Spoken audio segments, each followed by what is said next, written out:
Ooh, what's up? Sorry, guys. Some technical problems here. Okay. So the power went off. That's the problem with going live. But we are back. Okay. I'm really sorry. This is my bad. All my mistake. So I'm trying to change, set it up and it got worse. So I'm very sorry. But we are back. I'm sorry, my friend. My bad. I take full responsibility of my mistake. I apologize. I'm going to do the Japanese apology. I'm going to say "sumimasen" and just stay there for the rest of the hour while you talk. No, I'm just kidding. So, sorry, my friend. Please, you were talking about the book. You were talking about the importance of the book and why you did it. And you talk about violence and all this stuff. So, if you can continue with that, we'll go from there, please. Okay. So for me, I've encountered questions from my own students and from just martial artists from across the globe here that I've visited. They ask questions sometimes that really could be answered if they had they would know the answer if they had a greater historical understanding of where something came from, right? So a lot of times without that, specifically the interrelationship between the different countries, right, and how each one impacted the respective martial arts there, right? So besides environment dictating movement, going beyond that, there's also there's like a motivation behind why they picked certain legends, but these legends, they got told over and over again, passed down through word of mouth throughout a lineage, that by the time it got to us, most of the time we were playing with half a deck because they left out a lot of the parts that they thought the Western mind couldn't really understand, or that we would think of them as being superstitious. So they kept a certain portion of it to themselves, and then the portion that they presented to us, a lot of it with what they thought it was sincerely real, just came from you trace it back, and it's like a fictional work. It comes from a fictional novel, or it's something that was a intentional propaganda for a political movement or a rebellion. So it was very interesting because when you get to the actual truth, it's more fascinating than the legends.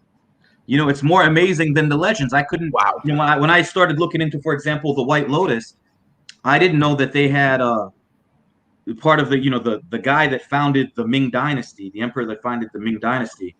He started off as a beggar, a boy beggar, and then he became a monk.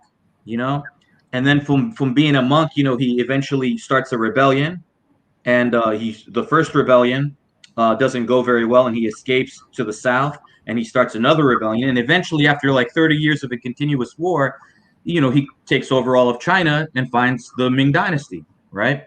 And just the fact that he had among his rebels assassins that were very famous for using a two-handed curved blade, right? You could say much like the katana.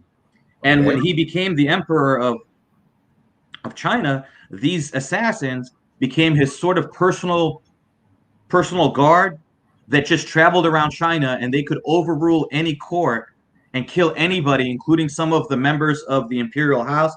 They could pretty much kill everybody except the emperor at will. So this is the reality of it. So that's even more, to me, that's more interesting than someone telling me, that there was this monk in a temple that founded this move. There's more to it. There's a lot more depth there, a lot more dimension. And what you find throughout Chinese history is that it repeats itself. I guess everybody's history repeats itself, but in a way that people would always look back and they would say, okay, what worked? What helped overthrow this dynasty? Okay, let's do the same thing to overthrow this new dynasty. So people would always copy the ideas or the methods that worked in the past. So one of the big things is sworn brotherhoods, right? So if you go back to the end of the Han Dynasty, right, you have the Yellow Turbans, and you have the famous fictional book about that historical time period called Romance of the Three Kingdoms. The big takeaway from that book, I know there's a lot to unpack there, but one of the big takeaways is the three brothers swear an oath in the Peach Garden, right? Liu Bei, Cheng Fei, and Guan Yu becomes deified as the Chinese god of war. So just the idea of it being a cool thing to have a sworn brotherhood, and that would make you heroic. caught on. It became very popular, and part of what you see with the White Lotus, and later on what you see with Tandihue, of the Heaven and Earth Society, are these sworn brotherhoods that are emulating basically works of fiction, these fictional books that became very popular. It's one of the most popular books in all of Chinese literature. The same thing with Outlaws of the March, or Outlaws of the Marsh, or Water Margin, also known as All Men Are Brothers. That's another fictional work. It talks about a bunch of outlaws that swore brotherhood to each other and became so powerful that the government eventually just hires them rather than try to fight them. And if you haven't read those books, by all means, get translations of them, find them. There's even a podcast out there somewhere that somebody will just read the book to you. And I mean, it's really long. You'll have like 90 chapters and you won't be done. But it's fascinating stuff, because you see that people looked at that stuff, they looked at those heroes, they looked at those characters, and then they emulated it when they formed their own associations, their own What's the name of the organizations to book, overthrow sir? the government. So there's Water Margin is one of them, but it's like in the copy, the hard copy that I have is called All Men Are Brothers, but Okay. it's more popularly known as the Water Margin or Outlaws of the Marsh. And honestly, if you just write what are the two best books on Chinese literature, you probably will find these two titles. The other one is Romance of the Three Kingdoms. Romance of the Three Kingdoms. Very good books, full of very insightful stuff. They made a video game out of Romance of the Three Kingdoms. Well, they've made a whole bunch of them, a series. So even like kids today might know who Guan Yu and Liu Bei and Cheng Fei are. And it's funny, if you're into Chinese martial arts and you learn some forms and sets, sometimes you'll hear like a Chinese martial arts set called Li Kuei's Axes. And Li Kuei is actually a character from Water Margin. It's one of the reasons why I posed with the double axes in the picture, with my Chinese uniform. I was paying homage to these ideas that actually gave birth to real, I don't want to use the word cults, but real rebel movements that influenced and impacted the development of Southern Chinese martial arts, and impacted Okinawan martial arts, and impacted the stuff that went to Hawaii, and impacted Mr. Parker learning in California. So you start to see everything interconnects, and a lot of the guys that we know of in our lineage, like Professor Chow's father or Masayoshi Matosa, they all connect back to this. They all connect back to the interrelationship between Japan, Ryukyu, China, that whole side of Asia, and the interactions they had with each other. So very fascinating. And as I work through it, I work stuff in the book. So I just give you a little piece of the Chinese side. Okay, the earliest references to Chinese martial arts are found in the Spring and Autumn Annals, 5th century BCE, where a hand-to-hand combat theory, one that integrates notions of hard and soft techniques, is mentioned. The Spring and Autumn Annals is the official chronicle for the state of Lu, and it covers a 241-year period from 722 to 481 BCE. It's the earliest surviving Chinese historical text to be arranged in chronological order.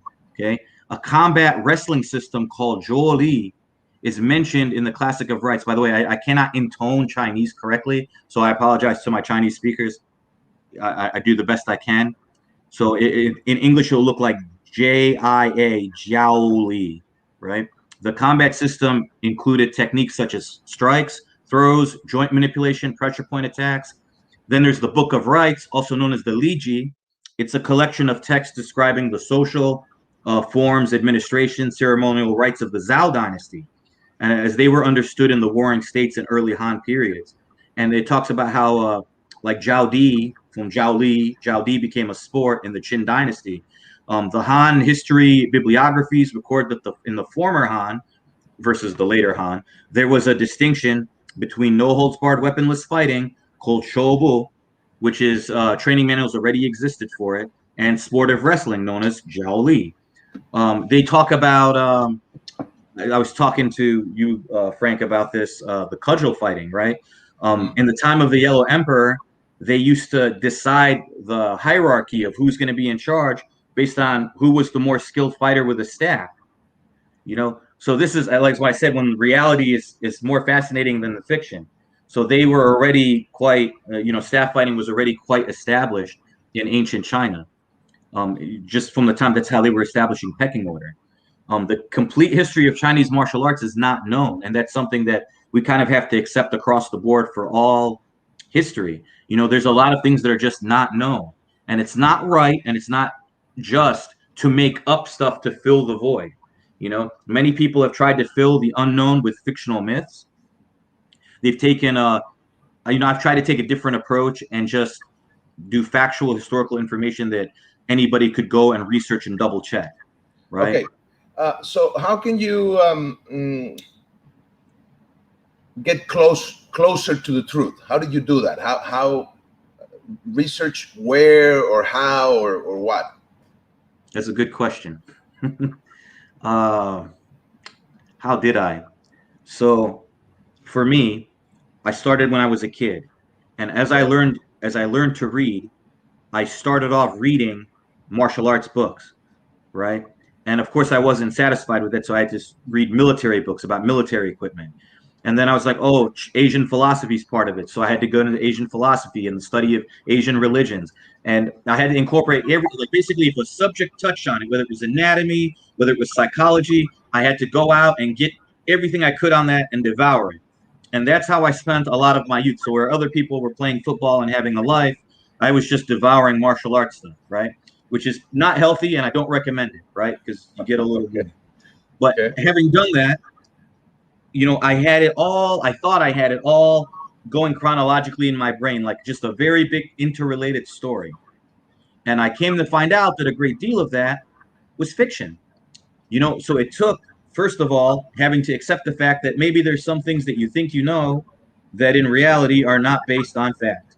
They're based on hearsay. They're based on stories, legends, sometimes intentional propaganda. We would call them replacement stories. Like, for example, when the nationalist government took over China, you weren't really, was frowned upon if you said, oh, my art originated from an immortal in the mountains of Wudang, was Chen Xingfeng. You weren't allowed to say that. So you had to say, oh, no, more than likely it came from General Shen Wangting from Shen Village, who was a patriot. And so when you wrote your book, you had to kind of gear it towards that. We see the same thing happening when karate moved from Okinawa to Japan. They had to they didn't want to tell the Japanese outright, hey, this is highly influenced from Chinese martial arts. So they said, when the Japanese first came to view karate in Okinawa, they told them this is Nahate and this is Shurete, right? But later on, you see Funakoshi talking about how he dislikes his martial art being called Shotokan, that he feels all karate is just karate. He didn't like the division of styles and systems, right? He felt like it was all just one thing. But they had already perpetuated that lie to sell karate in Japan. So they already had to, they already changed kata from Chinese to empty, and they're already going to the Japanese school children and making the movements bigger and more like calisthenic exercises, right? So there's already this, what I call adapting to the culture taking place. And it's hard to go back after you do a replacement history. It's hard to go back and go, wait, this is the real history, right? It's too late, especially when it jumps from that country to, for example, Hawaii or America, right? Like when the American GIs first got exposed to karate, a lot of their exposure was Japanese karate, right? With Shotokan. So going from that it's too late thing to change history. What have you find in the road to create this book? Because you are, in a way, in this book, you're going to be, not changing history per se, but you're going to make it clearer, because we still don't know a lot of the facts. We just don't know them, right?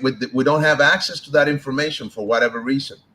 So I guess the best way I could put it is, first, I'm a visual person, so bear with me as I give you a visual example. So I put a dot everywhere there's a fact, right? So for example, if there's a historical Chinese record that's carbon dated, it's from ancient times, it was written, right? Like I just named a couple of them for you, right? Like the spring and autumn annals, or, so if there's this historical record and it talks about martial arts, that's a dot. That exists right here, right? And I then go chronologically, what is the next historical fact? What is the next something that can't be disputed? It exists, it's there, it's dateable, anybody can find it. You can go to a museum and find it. So then that's another dot. and I go across chronologically as best as I can. And I mean, I started from like I said, the Paleolithic, from the Oldowan toolkits, the earliest tools used by man, and I followed the migration of humanity through the from to ancient Egypt, through the Fertile Crescent, all the way to Indonesia before starting to head north, and that's when you get the invention of clothes. Because the reason we know that is because the lice changed. The bugs that were living in the crotch areas of humanity started to evolve because now we introduced clothing, right? Because it got colder as we moved further north, right? And on that same note, if you think about it, martial arts also changes. So what you have working in this environment is going to change as technology changes, as weather changes, as you know. So that's like, again, where I say, like, I put a dot there where something is historically verifiable. And once I have all the dots there, then I go through a process what I call parsimony, where I'm trying to find those explanations that explain the space between the two dots with the least amount of, if you will, exaggeration. And the way I can do that is I'm quite familiar with the techniques that frauds use when they're trying to make up lineages, right? I don't know how. I just through my research over the years, as people got busted for fraud, I noticed patterns in the mistakes that they most often make, right? Like, for example, claiming lineages that go back further than the history of recorded lineages in a particular country, or, where they just give it a magical origin, right? I'm not saying that it didn't come into being at the moment that they said. It probably did, but I very much doubt that, like, for example, a magical deity came down and taught them, right? So I just try to leave out, I filter out those things that are highly improbable, and I leave the stuff that is somewhat probable based on what we know about history, what we know about archaeology. And then I don't put it down as fact. I just put that down as a possibility, right? So those things that are facts, I address as facts. And those things that are probable, I'm comfortable addressing it as probable.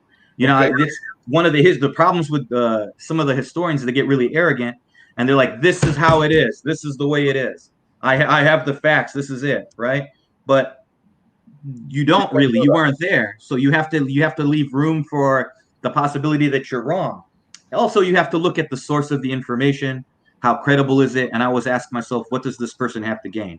And a lot of my skill in that comes from having been trained as an investigator as part of I my was work. I was going to ask, how does your other background, your intelligence career and all that has helped you with this? For me, it's how to put it, Because learning how to detect lies, right, is a big part of it.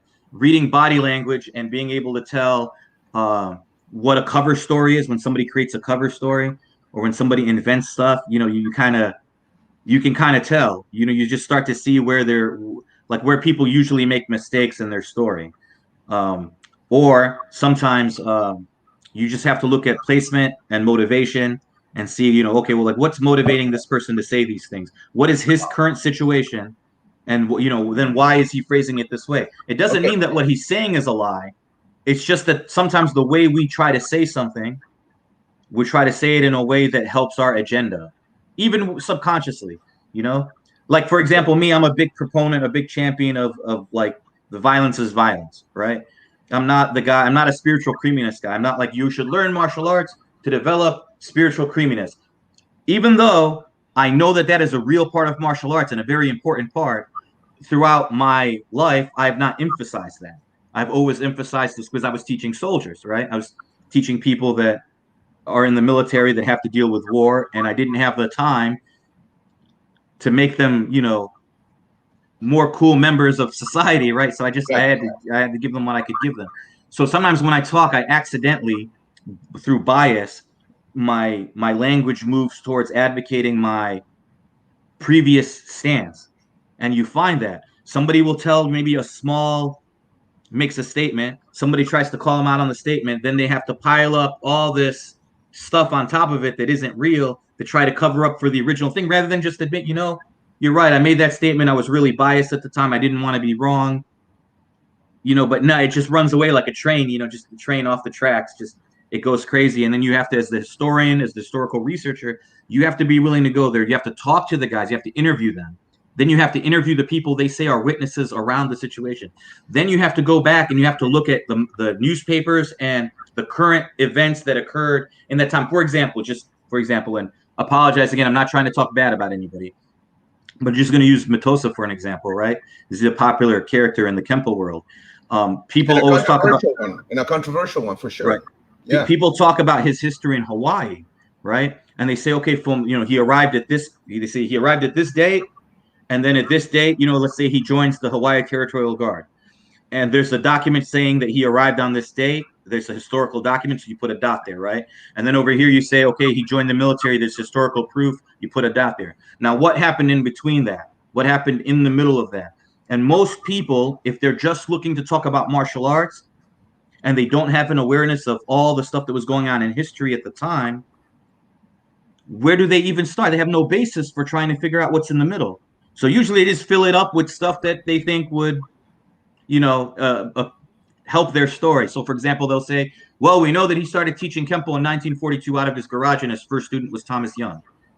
Cool. But what was going on in the world at that time? What was being written in the newspapers at that time? What happened 10 years before that led up? So you got to look, you look about 10 years back and 10 years forward and at current events, and then you're like, now I get it. Now I know why he did this. Now I know why 1942 is significant.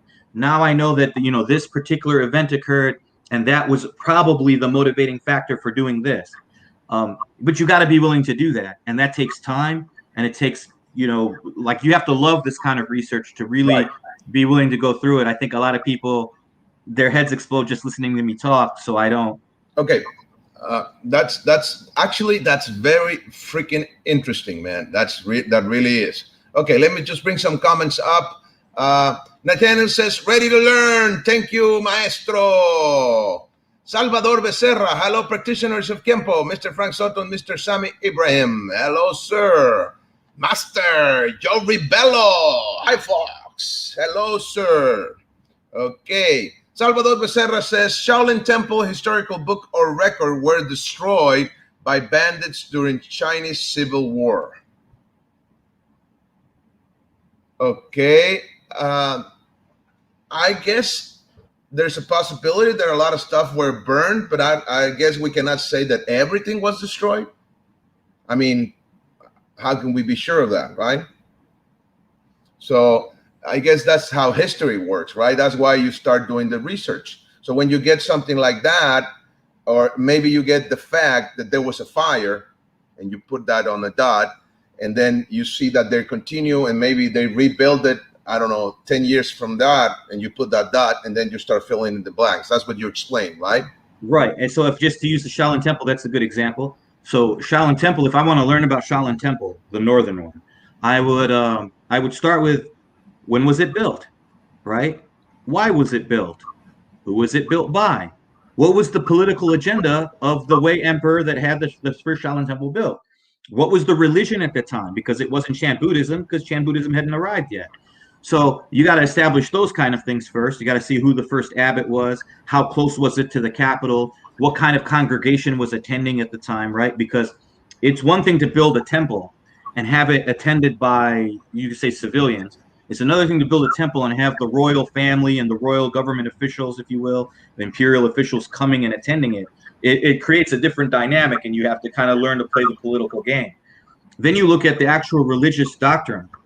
And what you find for the Shaolin is that prior to the date of Bodhidharma's arrival, you already find that within their religious documentation that they already know and are well versed in staff fighting. They're already known for it. They are known for their cudgel fighting, their staff fighting. That's very interesting, man. That's truly makes a difference in the history we know, right? Right, and also look, if you should always apply a certain level of common sense, right? I know that you could make a mistake if you do that, but I find that more times than not, you're safer if you do it. So just think, you got a temple takes donations, right? Now, even in modern times, right, even though we have police and stuff, but back then, when China was full of warlords and civil war and things like that, could they just have this temple and not have any means of protecting it, right? Like they would have no capability of self. I mean, just looking at it in the most simple terms, Of course, they're going to have either bodyguards or somebody versed in some form of defense just to keep people from robbing the place, right? And nobody wants to be, just like people have, if you don't have a gun in your house, but you might have a baseball bat, right? Like people feel like they need some kind of measure of safety. And for monks, the staff was a pretty common item for travel. So that would be the thing that they would most likely try to develop some kind of self-defense skill with, especially because it has non-lethal options and they're not trying to ruin their karma by killing people. So you have that. Once you kind of understand that, you're like, okay, there's probably been a whole bunch of development as far as Chinese martial arts goes within that temple. And you also look at Chinese martial arts as a whole, and you're like, well, of course that existed before Bodhidharma. So why wouldn't, I mean, monks don't just come out of nowhere. You're not born a monk, right? You're born a civilian, right? You become a monk, right? So when you're a civilian, what did you do? Were you in the military? Were you a bodyguard? Were you, before you became, a lot of times the people that become monks were warriors that retired, which I can totally relate to that. Once you're done with all the craziness, you just want to live peacefully. Somebody offered me a more exciting job, and I was like, I'd rather be a librarian.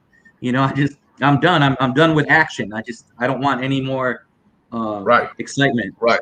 You calm the beast, so to speak. Right. Right. Okay. Joe Rebello says, glad to be of assistance in his journey. That's right. Joe is the one that helped me. He's the one who introduced me. I don't know if I mentioned this or not, but he's the I don't know. I think I mentioned it when we talked in private, but I went to Joe when I first got my history. I was like, who knows Kenpo history?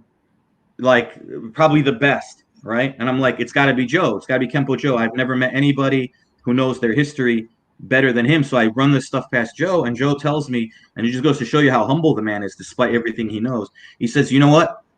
Like for a lot of it, he was able to verify, but for some of it, he said, I'm not the expert on that, but I know somebody who is.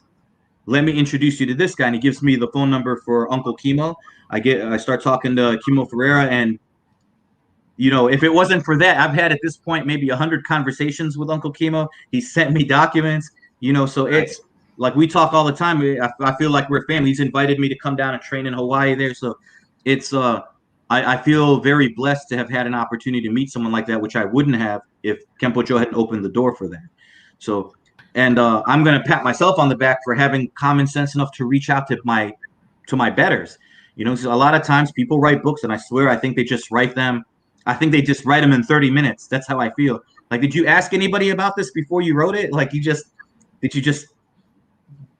there's like no, sometimes they're very poorly written. So I just leave it at that. So how many years have you been researching for this? In a way, I've been doing it my whole life, but because I just loved it. I wasn't doing it to write a book initially. I was just doing it because I thought it was fascinating and I wanted to get to the truth, if you will. But okay. A big part of that, and it's embarrassing, but I'll admit it. I was very fascinated with the ninja as a kid, right? And I really wanted to know, if it was real. And one of my martial arts teachers told me that, that there's no such thing as ninja, that all died out, but you can't tell a kid like me that, because I was like, no, I'm going to find the truth, right? And I start digging, and I start finding that there was many groups that claimed to have historical ties to ninjutsu that were incredibly fabricated. And I was like, wow. And then that's when I started getting good at figuring out the fiction, or excuse me, the patterns of fraud. As I looked at all these guys that had fraudulent, I was like, oh, they all do this. They all make the same mistakes. They all do, like there's certain things that people do. And now it's funny because in our recent times, very recently, lots of accurate historical information has come out about shinobi no jits, about the whole ninjutsu world. And thank God to some very, very good historians. Even some of the old historians that had originally put out books that were less than stellar have come out with new books saying, hey, sorry about that first one. Here's more accurate information. And I got to tell you, it's come a long way. Also, we have English translations of the 3 big ninja scrolls now. Actually, there's been more translated than that, but the Bansen Shukai, the Shoninki, and the Ninpiden, or the Shinobi Eden, have all been translated into English. And we didn't have those before. So, you walk into a school, a guy says, I'm going to teach you ninjutsu. and you have no reference, you have nothing to go look at. Like in American Kenpo, someone says, I teach Mr. Parker's Kenpo. You can go open, volume 5 of Infinite Insights, and you can see at least the names of our techniques, the names of the forms. You can see some examples of them, right? But in ninjutsu, guy says, I teach you ninjutsu, and you don't have the Benson Shukai, you don't, can't read Japanese, you don't know what ninjutsu is. So you just, oh, he's teaching me how to throw moves across, like these big giant movements, and you have no idea that that's not ninjutsu.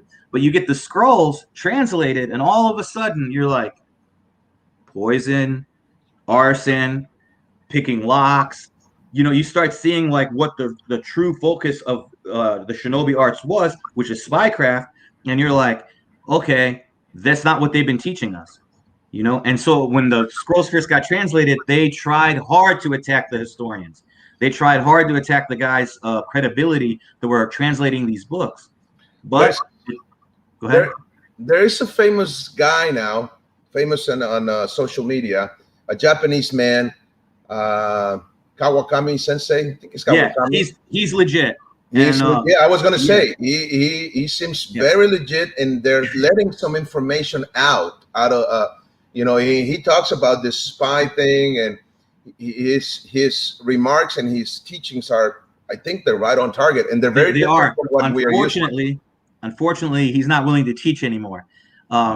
He's well, you know what? That's not true. He said that if he raises enough money, he might start doing something online. Oh, okay. Right, but I don't know if he's just pulling my leg.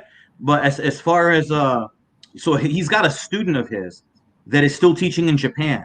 But right. I heard that student is also not accepting new students. Okay, but don't let that dissuade you. If you want to go see Junichi Kawakami and beg and plead and give him gifts or whatever, I don't know what it's going to take. But by all means, give it a shot, because it's because I believe he's legitimate. Now, some people are immediately going to be like, well, where is his scrolls of authenticity? You know why he doesn't need scrolls of authenticity? Because his skills, the skills that he's teaching, actually line up with the scrolls, the traditional scrolls. And that's enough for me. I'm not asking you to show me your unbroken lineage to some, to Hanzo Hattori, right? I just want you to show me that what you're doing at least touches on subjects that are in the scrolls, right? Not stop this baloney, don't stop stealing karate and jiu-jitsu techniques and telling me it's ninjutsu. You're driving me nuts. But anyway, so sorry to all my friends in all those organizations that will remain unnamed. I know who you are, and you may or may not know who I am. But hey, if you love what you do and it works for you, that's cool. That works for me, right? Yeah. But if you're talking about historical authenticity, by all means, check out Benson Shukai. It's the largest scroll on ninjutsu. It's actually like a collection of books. And again, let's just use that as an example. So you got to ask yourself, why was that written? Right? And it was written to try to get a job from the government at a time when they were no longer employing ninja. Right? And I'm sorry to use the generic terms ninja and ninjutsu. I know that's not the accurate pronunciation. Yeah, but it's fine. It's fine. Yeah. That way people can understand what we're talking about. Let me bring a couple of comments here. Willie Kelly says, I hope you have the Irish on your list of history. When Kenpo came to Ireland, Sami, love to hear what you have to say about the Irish. That's still a work in progress. I haven't gotten to that part yet, to be honest. I have guys lined up to teach me about that, to share with me that information, but I have not really broken that down yet because, to be honest with you, I really got stuck on Matoso for a long time. He took a lot of my time because once I got there, it seemed like every time I thought I had it pinned down, there was another layer underneath. And it was like I wanted to pull my hair out. So I've gotten to a certain point where I think I'm kind of satisfied with where I'm at with it. And very soon after I finish the artwork, I'll start pursuing Kenpo from its beginnings in California all the way through, its migration to the rest of the world. So I'm getting there. I'm working on it. Great. Okay, let's see. We have another comment here. Oh my, that's a big one. Researching history is not an easy task. I know Master Sami Ibrahim knows what I'm talking. You need to be careful with the source. Okay. Sometimes what we believe is a credible state made up to be fit somehow in the history, and when we discover that, it's really hard because we from our heart want to believe the source. But sometimes it's very disappointing. It doesn't make sense what we heard, and we have to research the source of information over and over again. What is it? Trying, yeah. Yeah, I'm sorry. There's a longer text here, so I'm going to read it out of Facebook. Okay, over and over again, trying to find out those missing links that not connect in any way by the provided information.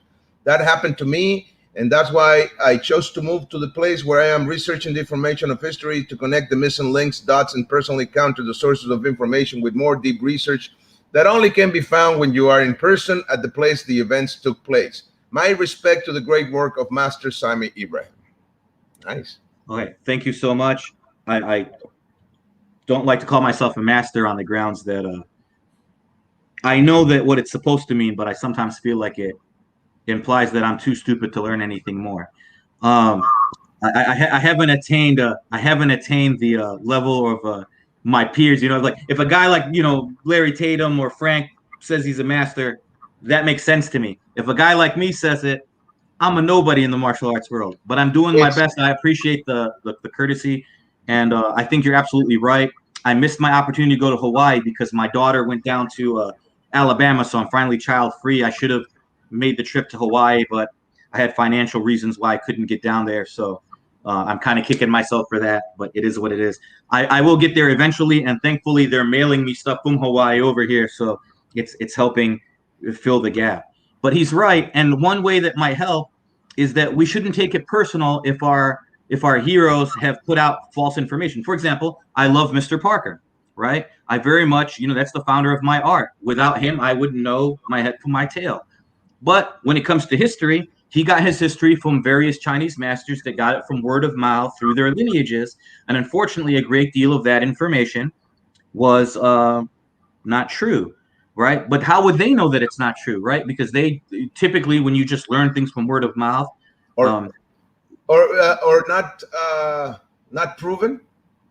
Yeah, well, just to give you an example of what I mean, right? So like the Wing Chun community, right? At the time of Ip Man, the lineage for Wing Chun was developed by a woman named Yim Wing Chun, right? Beautiful springtime, and she learned it from the nun Nig Moy, who was a master of Plum Flower Fist, and who was one of the 5 survivors from the destruction of the Shaolin Temple, right? But the Zilu, the Xilu, the Zilu barbarian story, which there's 12 different versions of it in history, right? It turned out to be a myth developed by the Tendihue to increase recruitment, right? But how would Ip Man know that, right? He's, like it's not that I'm saying that he shouldn't, I'm not saying that he was dumb or anything. I'm saying that if everybody in your lineage says this is the way it is, right? You who have to show respect to your seniors and you generally believe it. Like, why wouldn't you believe it, right? Because they're not trying to lie to you. It's just that's what they were told, right? But eventually, from a historical research perspective, when you start digging into it, we can't rely on like the word of mouth stuff. You have to actually go find the proof and see where it's at, and that's where you come to find out. Well, okay, it wasn't quite that way. I'm curious now. Which part was not true? Oh, see, if I tell you this, I feel like it might hurt some people's feelings who might be involved in this, but I'll go ahead and say according to your research. Okay, according to my research. Yes. That way you leave it open. Okay, there was no 5 ancestor survivals first of all, there was no Zilu barbarian invasion in which the monks helped. There's a different thing in history that occurred, but not that. Hold on. But I'm talking about what's not truth of what Mr. Parker said in the history part. Oh, no, it's okay. So for Mr. Parker, he talked about Bodhidharma coming to the Shaolin Temple, right? He was considered, for example, that he was from India, right? And that he goes to meet with the Liang Emperor, and then he goes to the Shaolin Temple. They don't let him in. I don't know how much of that story Mr. Parker put in his book off the top of my head, but the traditional story is he hangs out in the cave for 7 years, falls asleep, rips out his eyelids. We get Chinese tea. Then eventually he teaches the 18 Hans of Lohan. He also writes the Muscle and Bone Changing Classic, which supposedly gets stolen. And then, of course, now today people say that they know it and they write books about it. But the whole thing is then you go back and you're like, all right, where is it located in Chinese history actual historical close to the time of Bodhidharma supposedly being there, what was written about him, how was he described by the people at the time, right? And so when you start seeing that he was, what he was wearing, what he was doing, people did not describe him as like this guy that was at the Shaolin Temple teaching martial arts. It's not. He was more like a wandering mystic sort of a thing, and they talked about the color of his robes and just weird, like I'd say like miracle type things that he was doing, right? They didn't really talk about the temple thing. And then, when you start talking about like the history of Kenpo, we're talking about northern martial arts. The northern martial arts were being taught like long fist, Shaolin long fist, that kind of stuff. That's up north. But the actual history of our Kenpo, including like what okay, here's an example, right? Did Mr. Parker at any point in his history mention Lao Bun as his instructor, openly in writing? I don't think so. Right. He couldn't because he was an illegal immigrant and he was the Hop Sing Tong enforcer. And, you can't just be like, you're running a business and you can't just be like, well, I'm associating with people that other people might view as criminal, even though they weren't. Let's hold your thoughts on that because I want to go deeper there. Let me just bring some comments first. Okay, Marcel de Jong, I always enjoy your post on Facebook, Sammy. We never met, but you seem to have a good understanding of what's what. Nice. Thank you, Marcel. I always enjoy reading your posts and watching your videos. Salute. Okay. Nathaniel says, Grandmaster says, I truly like this interview. Ah, nice. Yes, this is amazing. I'm really enjoying this. You guys have no idea. This is just, this is just, oh man, this goes to my heart and my mind as well. So Marcel de Jong says, what I think is very important in research and history is not just the order of events, but also the impact of those events.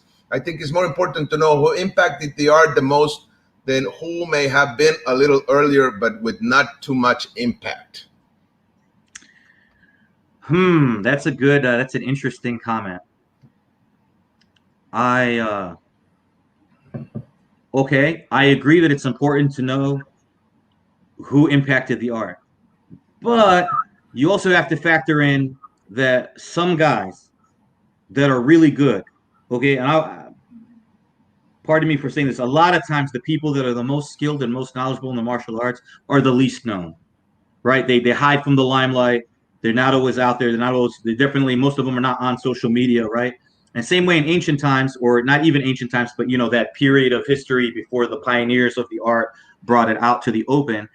For example, we don't really know the first name of Mr. Kunayoshi, right? Who was an immigrant in Hawaii who first taught Thomas Shiguro Miyashiro, who was the one who opened the first Kenpo Karate school in 1933, long before Matosa arrived. That's a very important information right there. Right. So it's like we know that he was a student of Kunayoshi, but we know that he taught him in like a park by himself because at the time they were keeping Kenpo to the among the Rikyuan population, right? The immigrants there, they were keeping it to themselves, and usually among people from the same village. But we know that in 1933 he started his school publicly, and we know that Choki Motobu sent this guy, right? It was one of his favorite students. Some people say his favorite student, Higashione Kamanosuke. There's many ways to say his name, right? He sent him and he sent Mizuho Matsu. They lived with Thomas, and not Thomas Young, but Thomas Miyashiro. And for 5 months, they toured the Hawaiian Islands teaching and demonstrating Kenpo. And the newspapers picked it up. And then you have a 9-year period from that time that it started going public to the time in 1942 when James Matosa is teaching out of his garage, right? His first student is Thomas Young. There's also Bobby Lowe is also training there. And knowing that you ask those guys, I know some of them have passed on. One question. What happened to that school of those guys in 1933? Did it last long? Did it stay open? Did it close? So my understanding is that it lasted until the declaration of until the attack on Pearl Harbor and Hawaii switched to martial law. And then all martial arts at that point sort of closed down. I say that, but you know how we are as martial artists, right? We close down officially, then we just teach in our garages and we teach in our basements and we teach wherever. So I'm sure it was still going on, but it was going on in closed doors, right? And then people emerged after that and tried to bring it back after the war was over, after martial law was lifted from Hawaii. And what So happened to those men, to those senseis? to my understanding, again, I don't know for sure, but my understanding is that it continued, that lineage and that line is. There's, I But wouldn't they be went surprised back if to there's Japan, students still or they open. stay in America? Oh, they stayed. Well, they were in Hawaii, so they stayed in Hawaii, as far as I know. But I'm trying to figure this out. Maybe somebody can help me. I know that this man returned to Hawaii after that tour, after that 5-month tour. He returned to Hawaii, and I know he taught Kenpo, and I know that it was near where Matosa lived, and I know how he dressed, and I have a pretty good idea of how he died, right? Because he had a horse buggy incident, and he ended up kind of not. He got mentally injured, like he got, I forget Right, what you call it, like he had a brain injury, and right. then he passed away shortly after that. Where? So in Hawaii. In So Hawaii. so I Okay. know that he came back, but man, I wish that I had more information about what time he arrived and where his school was and who some of the people that were learning there were. Because if I could know that, I could hunt them down and I could figure out a little bit more about the possibility that did Matosa know him, because there's a lot of similarities between them. So stuff like that. So it's that's why I say it's a work in progress. I know that the day that I publish the book is going to be a sad day for me, because I'm going to want to put more stuff in there. And every day that's going to go by that I learn something new, I'm going to be like, too bad I published the book. So I'm going to have a revised edition come out after that, because it's going to be, I know how I am. It's the same way with any post I ever make on the internet. I'm always like, I should have included this. I should have added that. But it is what it is. That's very interesting. So, going back to Parker, because I find this uh, very, very interesting, to say the least.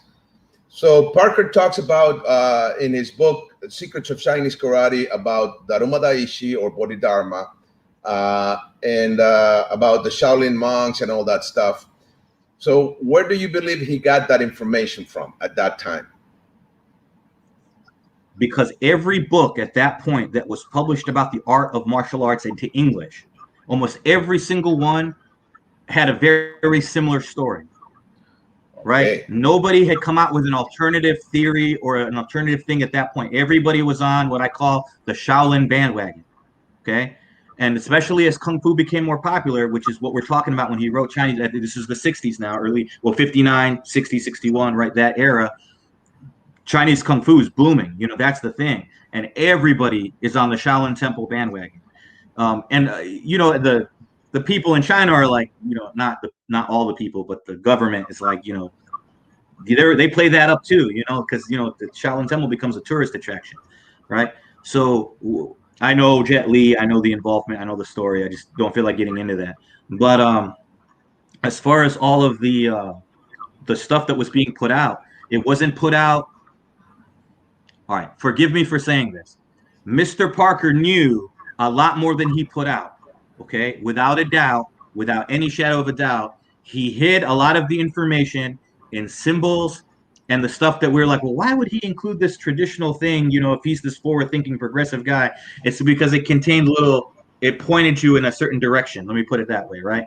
So there's certain things like, I don't even know if I'm going to put this in the book, certain things to do with the old patch, certain things that pay homage and tribute to some of our darker ancestors. Okay. Okay. That being said, okay, he couldn't necessarily come out and say that stuff, especially because he was still a student of some of those guys, right? So you imagine if he starts giving away secrets, so usually you're sworn to an oath of secrecy for some of that stuff. He didn't want to do that. So he put out what was the conventional understanding at the time, which is a very reasonable thing to do. If every source of every book of everything that you find, everyone's like, oh, it all comes from Shaolin Temple, right? If you look up like the history from the Funakoshi group, right, you start looking at Kuzanku and Shurite and Nahate and Tomarite and the history of the evolution of those arts, they all attribute the great impact from the Chinese martial arts, right? So, and of course that they all trace that not to Southern Shaolin Temple, which is the more accurate and true history, but they attribute it back to Bodhidharma and the Shaolin and the Northern Shaolin. And even the legend for the Southern Shaolin Temple incorporates the Northern Shaolin Temple. It says that when the Northern Shaolin Temple was destroyed, the 5 survivors came down and eventually found the Southern Shaolin Temple.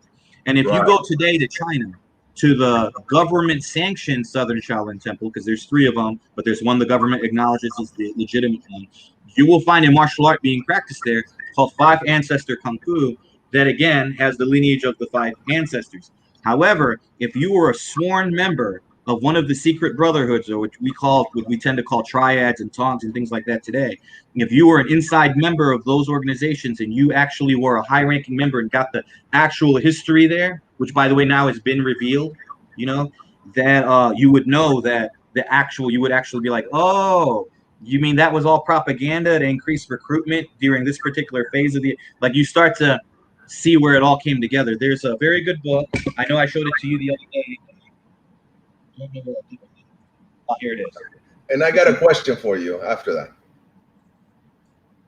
This book right here, I highly recommend you guys get it and read it. It's called The Origins of the Tandi Hui.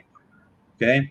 It was a professor from, I think, an American university and a professor from a Chinese university did all the hard work for us, and they really traced the history of the Tandi Hui accurately for the first time.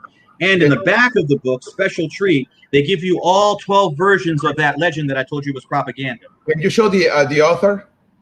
It says Murray and Stanford on the. Sorry, if that. Murray, got it. And there you go, Stanford. Okay, thank you, sir. But the Stanford is not the author; it's just probably the publisher or something. Yeah, the actual Chinese author is. Gotcha. Yeah. So, out of all the research you did or you have done, you're still doing, I guess. Okay. Let's see. There's his name. Kim Bao.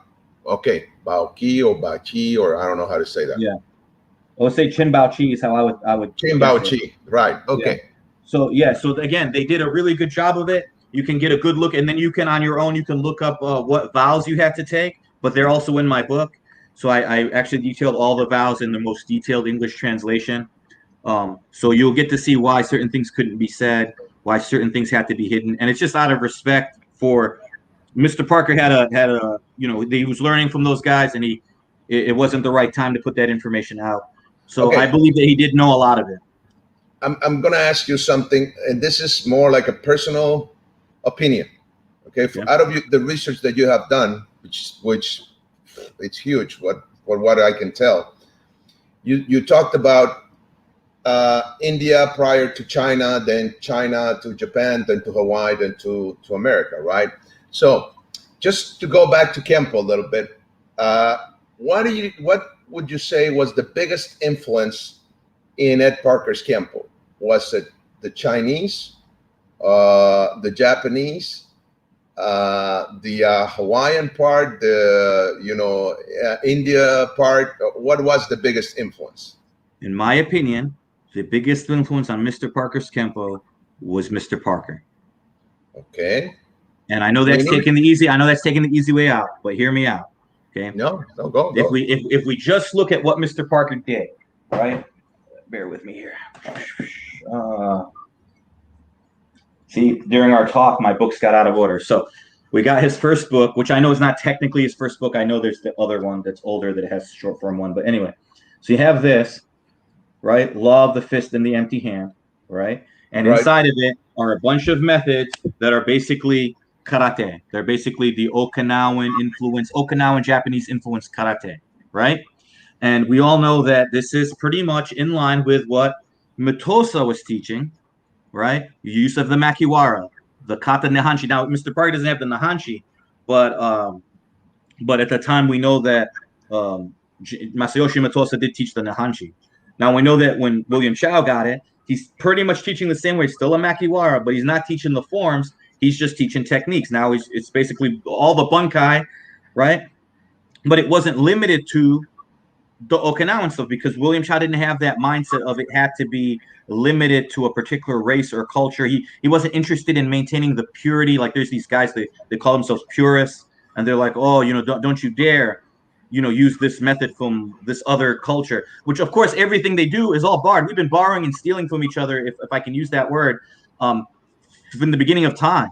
So it's really unfair for you guys to say like this is Okinawan, this is Indonesian, and this is Chinese, because the truth is we've been borrowing, begging, and stealing from each other this whole time. And every time we fight each other, right, we borrow each other's ideas, right? So, for example, how long did it take before Sun Tzu got to Japan, write the book, right? And did not the 13th chapter and Sun Tzu help Kusunoki Masashige develop his guerrilla warfare tactics, which led to eventually the migration of it into Iga province and the beginnings of Shinobi no Jits. So does that mean it's Chinese? No, but it certainly was impacted by Chinese influences, just like the language and the clothing and the weapons. And the same thing now we talk about Okinawans. Okinawa was trading with Taiwan. It was trading with southern China. It was trading with Japan. So it's something, for example, just to give another crazy example, the form Nahanchi exists in a Japanese martial art, but not the form, only the techniques.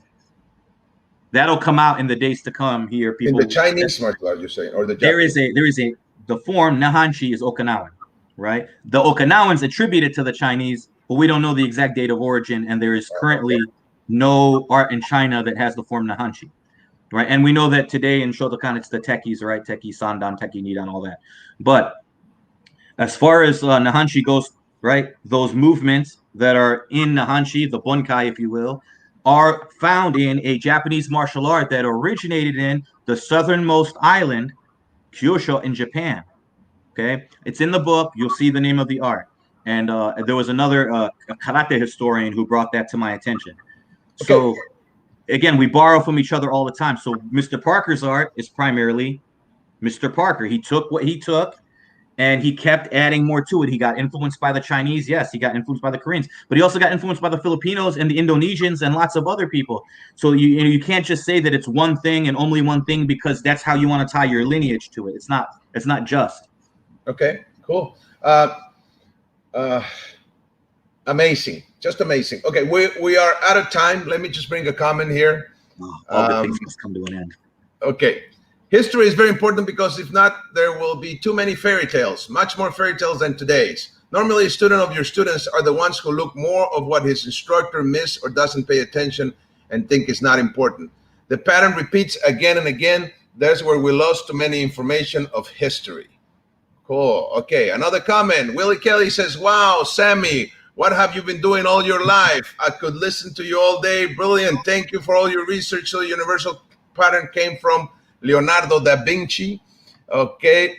Okay, so let's hold our thoughts there. I think there's a lot of information to cover here, and we're definitely out of time. We went for a full hour after my technical problems. I'm sorry about the technical problems, but we still have the full hour with the man here.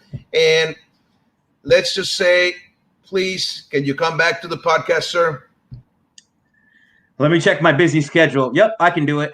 Okay, no problem. Cool. Amazing. We're going to set up a date as soon as we finish this. So, guys, we're going to continue with this. Prepare your questions, okay? If you're watching, prepare your questions, your comments, so you can take advantage of this because this doesn't happen every day.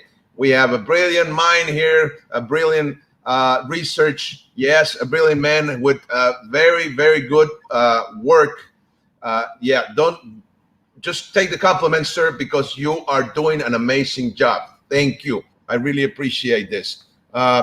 Nathaniel says, Maestro says, congratulations again, Master Soto, with another great program. My respect to both. Thank you, sir. Thank you. So before we go, I'll give you a minute just to close up, please. All right. I was afraid we'd start talking about history first, and we did, because I still want to get on my bandwagon about violence and about fighting, and I want to pick his brain about his teaching of law enforcement. And he's got so many good ideas about the use of force and the difference in training. And I've used a lot of his ideas from other videos in teaching my own students that I found of value to help them get over certain things. So I greatly appreciate it. I love you guys' questions and your comments. By all means, you can find my name. You can find me out there. Get in touch with me. I'm not that bad, usually. And I'm always interested in learning more. I know I don't have all the answers. I'm far from it, but I am doing my best to give you guys an honest, to put forth, just with honesty and with a feeling like we're all sitting in the same living room talking. And that's the approach of my book. I don't want it to be overly formal or overly stuffy. I apologize for those portions of history where that can't be avoided, but always up for discussion. So thank you again for your time. Thank you for the honor of being on the show. I greatly appreciate it. And everybody be safe out there. And hopefully I'll see you the next time I'm on here. Well, metaphorically speaking. Oh yeah, yeah, and he is going to be back in July for sure. And I got to ask, sir, when do you think you're going to publish the book? That's a good question. It should have been published already. I keep wanting to add more things to it, so I wouldn't be surprised if it wasn't until the next year, probably around New Year's and this. Okay, an advice and also a request, sir. Stop changing your book so you can publish it because we want to read it. All right, I'll try this. Once I get the artwork done, I don't know how long it's going to take me. Depends on how easy I can cheat with a computer on my artwork, and then I just have to flesh out maybe another 100 pages or so, and then I'll put it out there. Amazing. Thank you so much, Maestro. Thank you, everybody that watched this. I'm very sorry for my technical problems today. I promise it won't happen again. I can't promise that. That's the thing with a live show. But I'm always trying to make it better. Okay. Thank you, sir. May I remind everybody this Saturday, Open Mat Talks with Master Sean Kelly. Let's talk about Kenpo self-defense and bowling. Yes, sir. Thank you. Thank you very much, my friend. Thank you, everybody. See you tomorrow. We have our Budo no Seishin section here in Coffee and Martial Arts with interesting subjects as well with Axel Cardenas Sensei. And Saturday, Open Mats. Next week, we have amazing guests as well. Don't miss it. Take care. Thank you, and bye-bye.